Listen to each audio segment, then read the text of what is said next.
The House That Waited. When Ethan Moore turned off the highway and onto the old country road that led to Graven Hollow, the first thing he noticed was how quiet everything was. No birds, no wind, just the steady hum of his car's engine cutting through the fog that rolled like smoke across the asphalt. He hadn't been here in 20 years, not since that night when his parents disappeared, and he woke up alone, locked in his room, the smell of smoke in the air.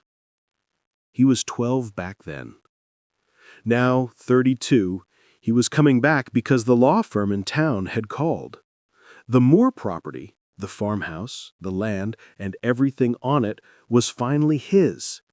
The town had given up trying to claim it.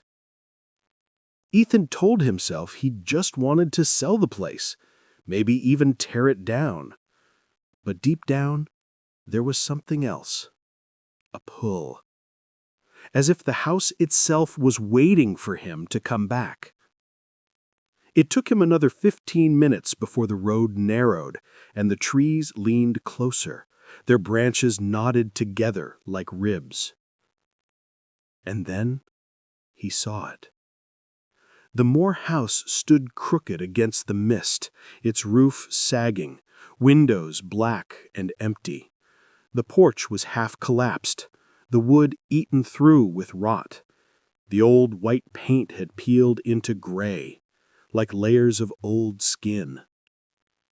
Even from the car he could smell it. Damp earth, mildew, something metallic underneath. The air was colder here. He felt it in his chest. Ethan stepped out, gravel crunching under his boots. The wind stopped the moment his feet hit the ground. He stood there for a long minute, just looking at the house that had once been his home. It was strange. He remembered the laughter, the smell of his mother's cooking, the sound of his father's voice. But all that felt like it belonged to someone else's life. The front door hung open, swaying gently even though there was no wind. "Hello?" Ethan called out. His voice echoed too long. He stepped inside. Dust swirled in the beam of his flashlight. The wallpaper was blackened with mold. A child's drawing was still taped to the wall, his drawing. A stick-figure family, smiling under a yellow sun. The paper had browned and curled, but the smiles were still there. In the kitchen, the smell was stronger, metallic, sweet. He froze when his light hit the table. There was a cup of coffee sitting there, half full, and a chair pulled out just slightly. The cup was cold to the touch, but thin wisps of steam rose from it, fading into the air as he stared. He whispered to himself, "That's impossible." Ethan set up a sleeping bag in his old room upstairs. He couldn't sleep in the dark, so he left the flashlight on, shining toward the cracked door. Around 3 a.m., he woke to a faint scratching sound. Slow. Deliberate. From under the bed. He froze. Then came whispering, faint, broken syllables like air forced through cracked wood. Thun. His breath caught. The sound moved from beneath the bed to the corner of the room.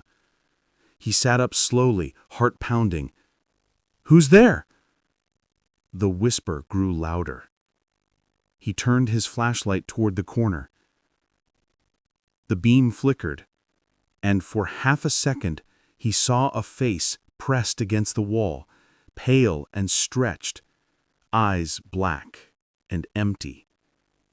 The light went out. He scrambled for his phone, but it was dead. When the flashlight came back on, the room was empty. The next morning, Ethan decided to search the house for clues. something, anything that could explain the voices. In the hallway, he found a door he didn't remember. It was behind a shelf, covered in dust and cobwebs. The handle was cold. The door creaked open to reveal a narrow staircase leading down into darkness. The smell hit him instantly. Earth, rot, and something sharp like rusted metal. He descended slowly, the light trembling in his hand. At the bottom, he found a chest, an old wooden box with iron clasps.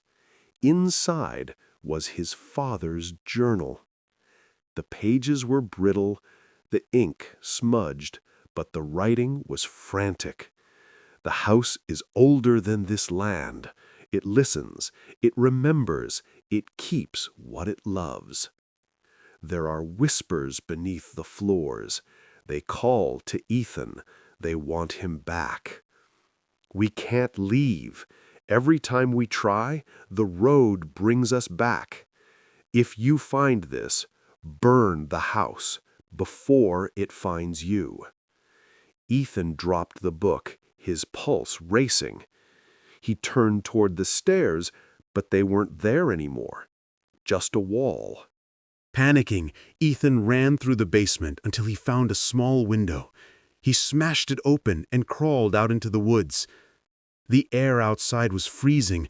The trees loomed like sentinels. He kept running, branches cutting at his arms, until he reached the dirt road. Relief flooded him. He followed it for an hour, then 2. But when the mist cleared, he found himself standing in front of the house again, exactly where he started. He dropped to his knees. No, no, no, no! Somewhere inside, a window slammed shut. That night, Ethan sat in the living room with a candle and his father's journal open on the table.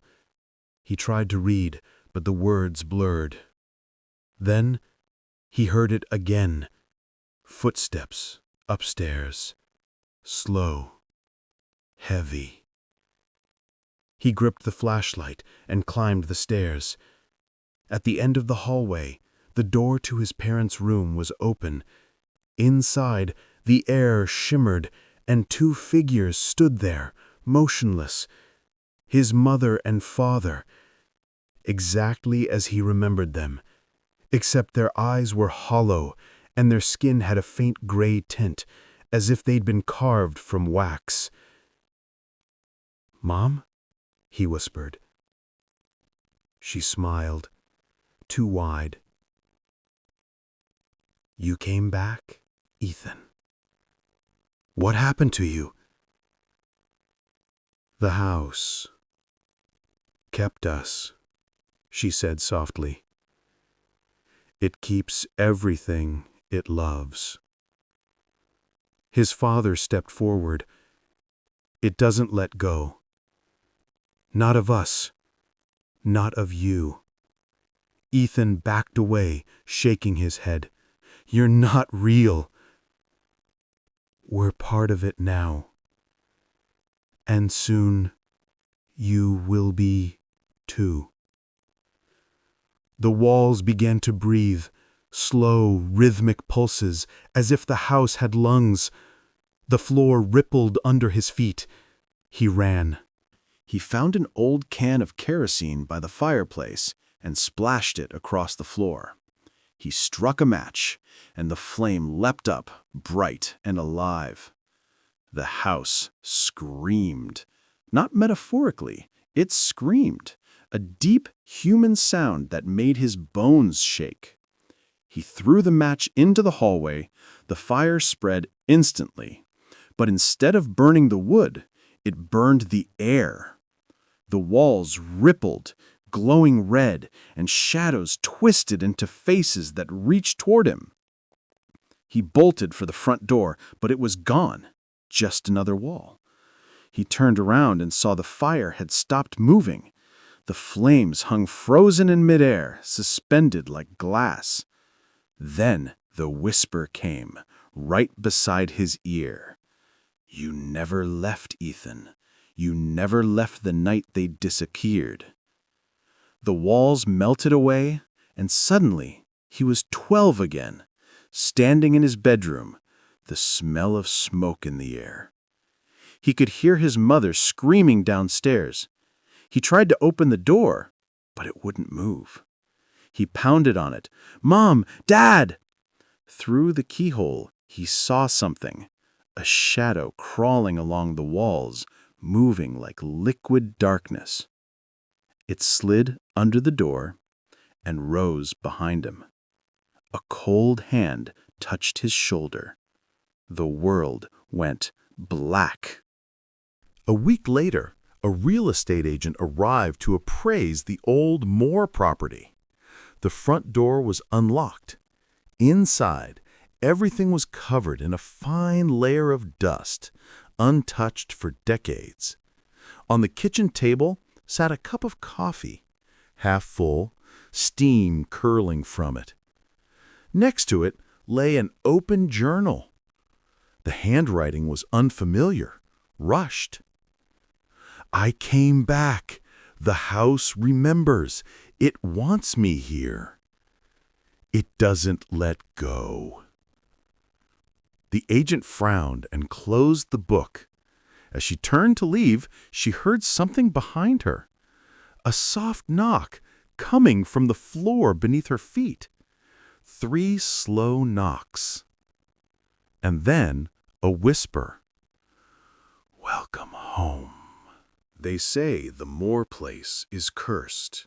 No one stays long. Every now and then, travelers passing through Graven Hollow claim to see lights flickering in the upstairs window. And sometimes, if the night is still, they say they can hear someone calling for help.